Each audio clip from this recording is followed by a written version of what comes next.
خود وہ کہیں گے یا اللہ یہ خود جو ہے نا گمراہ تھے اور اسی چیز کے اوپر لگے ہوئے تھے. آج آپ دیکھ لیں لوگ نعرے لگاتے نہیں لگاتے, یا بادشاہ پیر یا فلاں یا فلاں, ان کو پتہ نہیں ہے یہ سارے معاملات ان کے پیچھے ہو رہے, یہ خود جواب دیں گے. دوسری جگہ پر اللہ تعالیٰ نے فرمایا, خود اولیاء اللہ کہیں گے فَكَفَى بِاللَّهِ شَهِيدًا بَيْنَنَا وَبَيْنَكُمْ, اللہ تعالیٰ گواہ ہے ہمارے درمیان اور تمہارے درمیان. ٹھیک ہے, جو ہم نے کیا ہے ہم اس کا جواب دیں گے, جو تم کر کے آئے اس کے درمیان گواہی کون دے گا؟ آج اللہ گواہی دے گا, ان كُنَّا عَنْ عِبَادَتِكُمْ لَغَافِلِينَ, تم جو ہماری عبادتیں کرتے تھے ہمیں تو پتہ ہی نہیں تھا, ہم تو تمہاری باتوں سے کیا تھے؟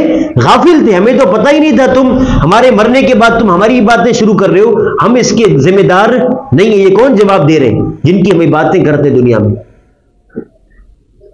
آپ جن کے بھی بڑے بڑے علماء گزرے ہیں, جتنی بڑے بڑے اولیاء اللہ گزرے ہیں, آپ یقین کریں ان کی کتابیں اٹھا لیں, انہوں نے خالص توحید لکھی ہے. انہوں نے کیا لکھی ہے؟ خالص توحید لکھی ہے. اللہ سے مانگو, اللہ کی آگے عبادت کرو, اللہ کے آگے جھکو. یہ جو لوگ بھی کر رہے ہیں نا ان کے ناموں کے اوپر قیامت والے دن پھر انہیں رسوا ہونا پڑے گا. تو پیارے محترم بھائیوں, یہ ساری چیزیں بہت اہم ہے, اس کو جو ہے نا وہ سمجھیں. اسی طرح آپ غور کریں,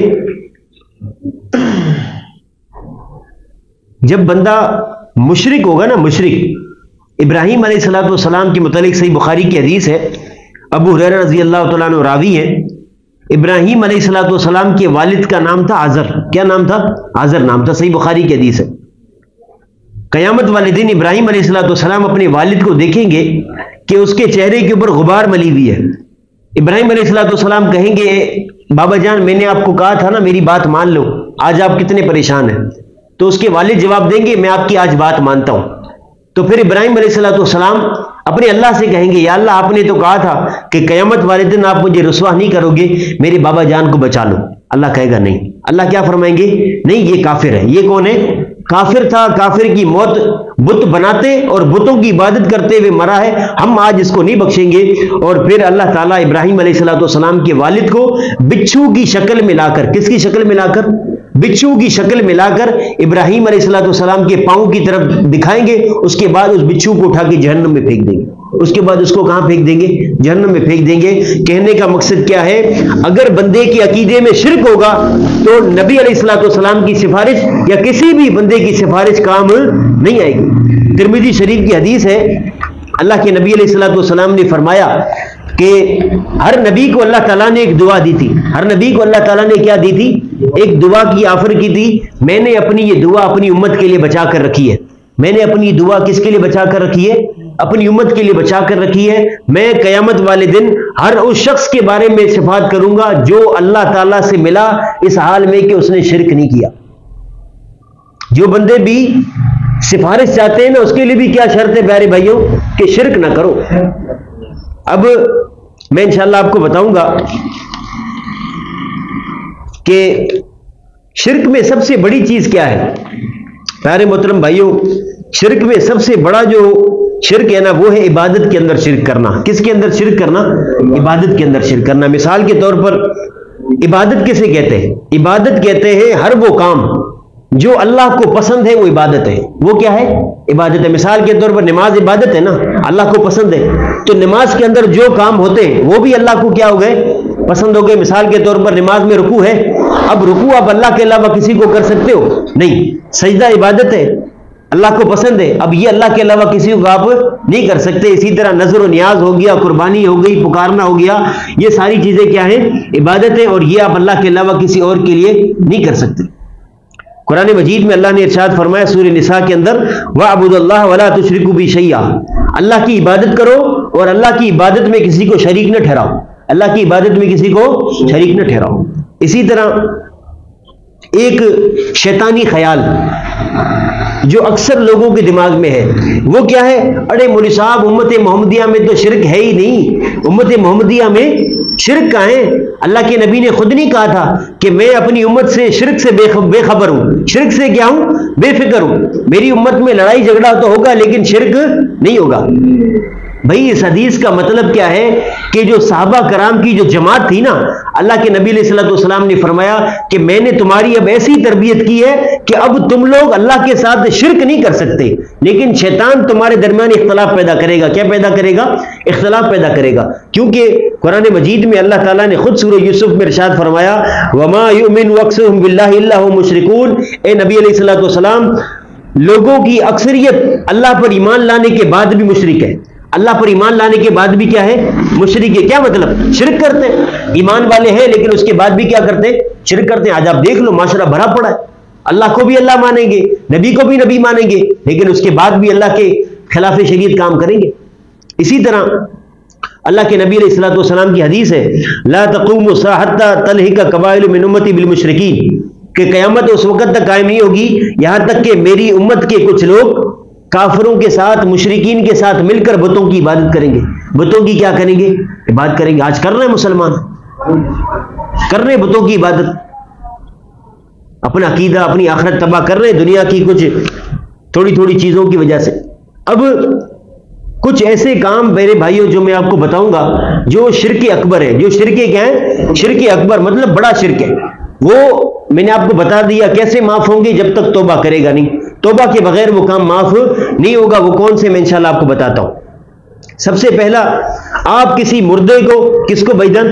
کسی مردے کو یا ایسے شخص کو جو آپ کے پاس ابھی موجود نہیں ہے، اس کو پکارو گے، یہ بھی شرک ہے۔ یہ بھی کیا ہے؟ شرک ہے۔ اس کی دلیل کیا ہے؟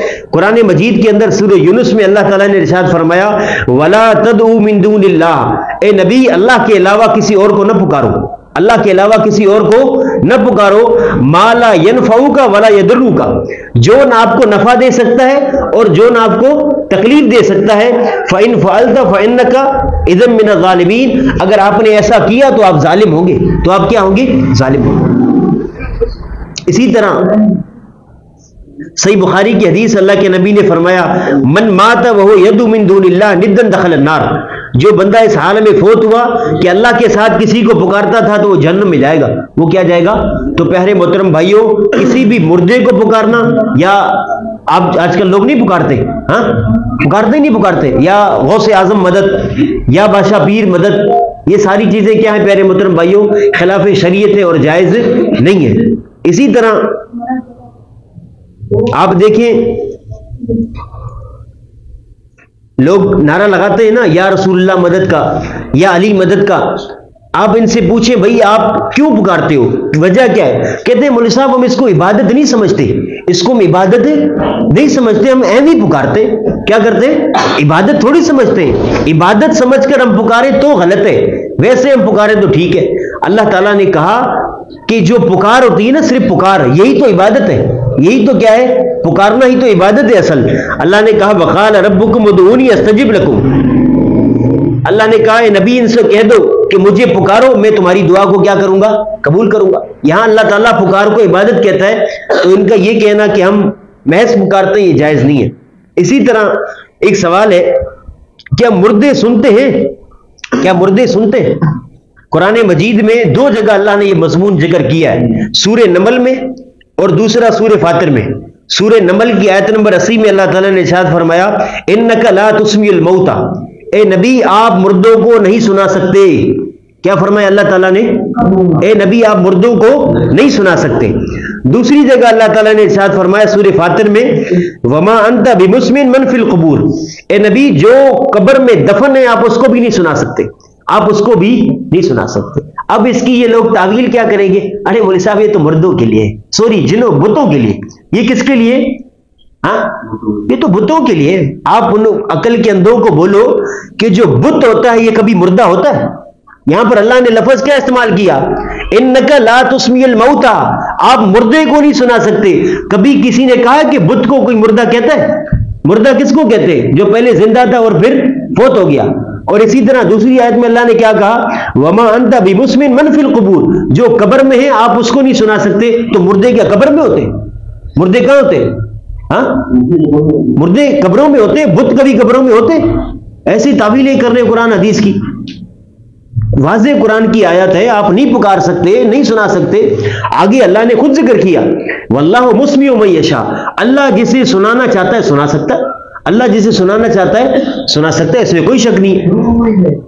میں نے آپ کو پہلے بتایا کہ کچھ ایسی حالتیں ہیں جہاں مردہ سنتا ہے۔ مثال کے طور پر اللہ کے نبی نے فرمایا جب مردہ دفن ہوتا ہے تو جب اس کے گھر والے جاتے تو اپنے گھر والوں کے جانے کی آواز کو مردہ سنتا ہے، ٹھیک ہے، شریعت نے کہہ دی ہم مانیں گے، لیکن ہر وقت سنتا ہے نہیں، شریعت نے منع کر دیا اس کو۔ جب وہ سنتا ہی نہیں ہے تو پھر ان کو پکارنا جائز ہوا نہیں ہے۔